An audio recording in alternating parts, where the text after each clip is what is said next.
All right, so listen, Scott, the question we were asking the fans today, and Ricky and I were going back and forth on, is do we believe in this Phillies team enough from what we've seen now through the first 60-odd games that Dave Dombrowski should be a big-time buyer at the deadline? From what you've seen, you cover this team every single day. How close do you think they are to being a true World Series contender? So there's nuance to that question, right? Because you can look at it from a lot of different angles, and you can believe what you want to believe based on what you think about how many runs they'll score or all of that.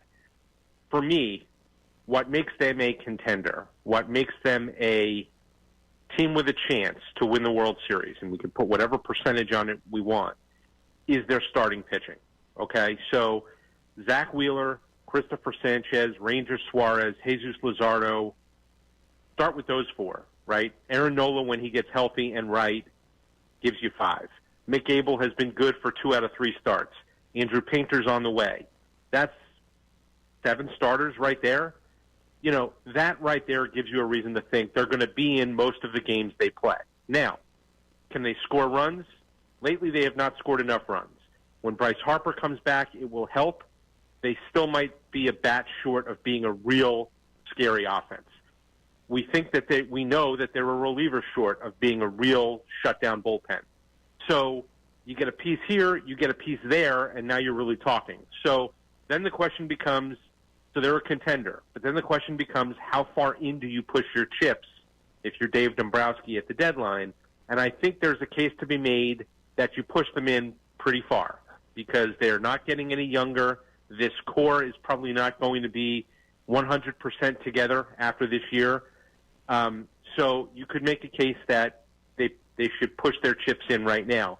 I look out there, though, and I say, who are you going to get? What are you going to get on either side of the ball that's really going to be a needle mover, a difference maker? And I don't know if it's one of those deadlines where there's going to be that player out there. Still 7 weeks away. A lot of things are going to change. But it's hard to look right now at the landscape and go, you got to go out and get that guy because that guy's going to make a difference. I don't see that person out there yet. Yeah, I mean, when you look at this team right now, I think the Phillies look like they had a lot of pitching depth here about 2 weeks ago. Now, all of a sudden, it doesn't look as deep as it was. So can you even afford to trade any of those starting pitchers? Yeah, it's a good question. It is a good question. And, you say, well, where are you the deepest? You are still the deepest in the rotation. You're still the deepest in terms of starting pitching. Nola will be back at some point. It's not an arm injury. I have to believe that whether it's, just before or just after the All-Star break, we're looking at a return for him. So, yeah, I mean, you're going to have to ask that question. You're going to have to say, is Mick Abel, for instance, first of all, can he bring back something that you need to make you stronger in another area? And is he better off on your roster? Maybe he ends up helping your bullpen later in the year once your rotation is at full strength. But, is it better to hold on to that piece? Or is it better to maybe use a piece like that to go get something you need? And again, we'll know more once the deadline gets closer and the market gets clearer. But, again, what roster of a non-contending team has got an offensive piece that's really going to help you out, especially in the outfield? We're talking to Scott Lauber, does a great job covering the Phillies for the Philadelphia Inquirer and Inquirer.com on our Comcast Business Hotline. Scott, so in previous years, though, Dombrowski, he's made a lot of trade deadline moves, but he always seems reluctant to give up that top prospect. And I know what you're saying right now. We don't know if there's any non-contending teams that even have a piece they would want. But if a true solid piece becomes available, whether it's a right-handed power bat in the outfield, whether it's a high-leverage reliever, do you think this year Dombrowski would be willing to give up any of these top prospects, and that includes Andrew Painter? Would he be willing to give up anything if it meant getting the right piece here? So I believe this is just reading the tea leaves. No one has said this to me directly. I believe Andrew Painter is basically untouchable. I don't think he moves for anybody. Aiden Miller, Justin Crawford, they're the other top prospects you're talking about who they've been very protective of. I think it would have to be a heck of a piece for them to move either of those two guys because they're both getting closer. Crawford's nearly ready. I think if he was healthy and, if the team was playing a little bit better, it might be a more serious discussion right now about, whether you bring him here. So I still think they're going to be protective of those guys. But, I do think that where, you look and you say, well, will they be more aggressive? It's on, the higher prospects who are further away, the Eduardo Taits, the Arun Escobars, the guys like that who, are in your kind of round out your top 5 prospects, so to speak. They're certainly firmly in your top 10. Are you willing to move those guys at the deadline because it's, you don't want to say now or never, but, there is a certain urgency with this core where if you don't win it this year, there are going to be changes. Are you more inclined to move a piece like that? They moved Starlin Caba in the offseason to get Jesus Luzardo. Maybe that's a sign, right? Maybe that's a sign that, if the guy is further away from the big leagues and it can bring back a piece that can help you right now and preferably next year as well, maybe they're more inclined to make that kind of a move. Scott, how concerning is the lack of power on this team, considering that's what this team was built on? To be honest with you, because look, I mean, even when Bryce Harper returns, okay, so that's Harper and Schwarber, right, who are, sort of legitimate home run threats. Nick Castellanos is usually good for 25 a year. I don't know if he'll get to that number this year. He's certainly not on that pace, right? Alec Boehm is a doubles hitter. I think we know that now. I think we know that there's not a 30-homer season in there for him.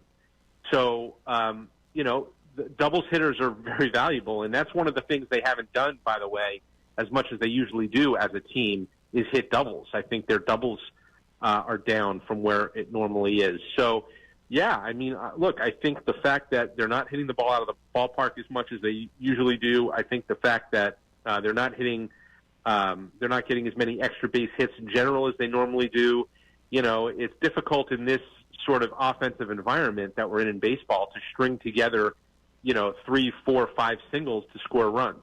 It's a difficult way to live offensively. So, I do think that they're going to need to hit the ball out of the ballpark more.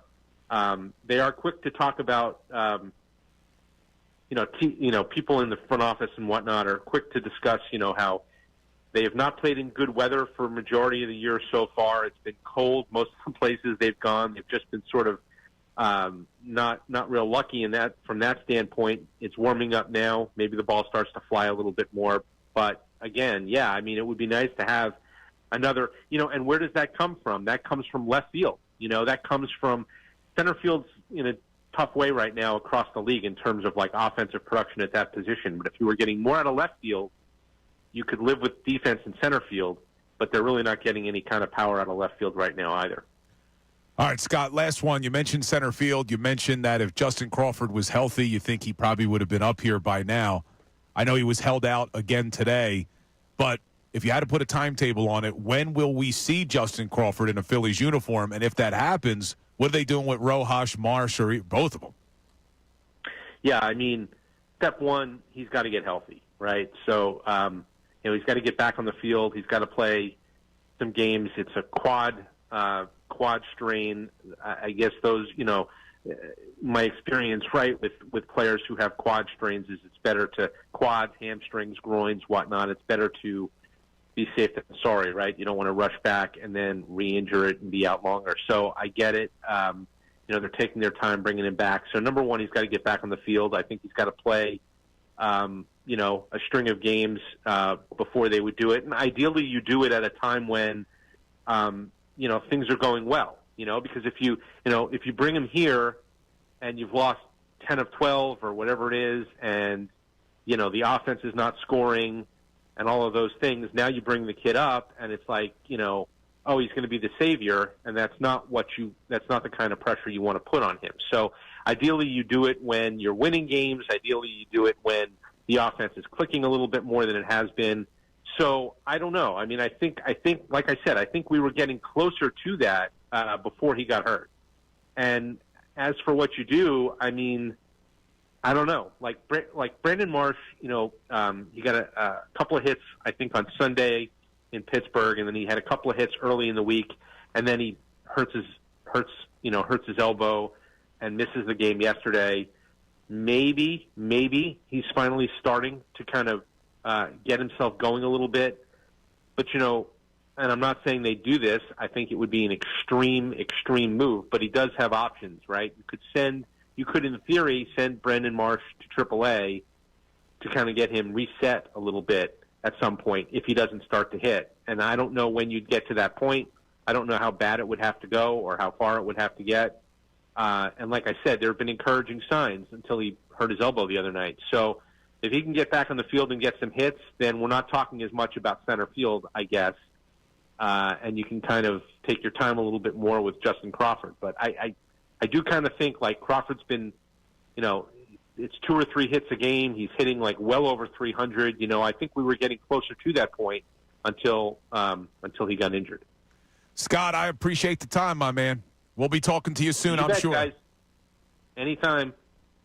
So that was Scott Lauber, who does a great job covering the Philadelphia Phillies for the Philadelphia Inquirer. What's up, everybody? It's Bill Colarulo from Unfiltered with Ricky Bo and Bill Colarulo. Thanks for watching. Make sure you're subscribed to our YouTube channel because we post a ton of content. It's not just what you hear on air. We're posting content all day long. We do some things before the show, after the show, even stuff during the show. So subscribe, like, do whatever you got to do. We got all this content coming to you every single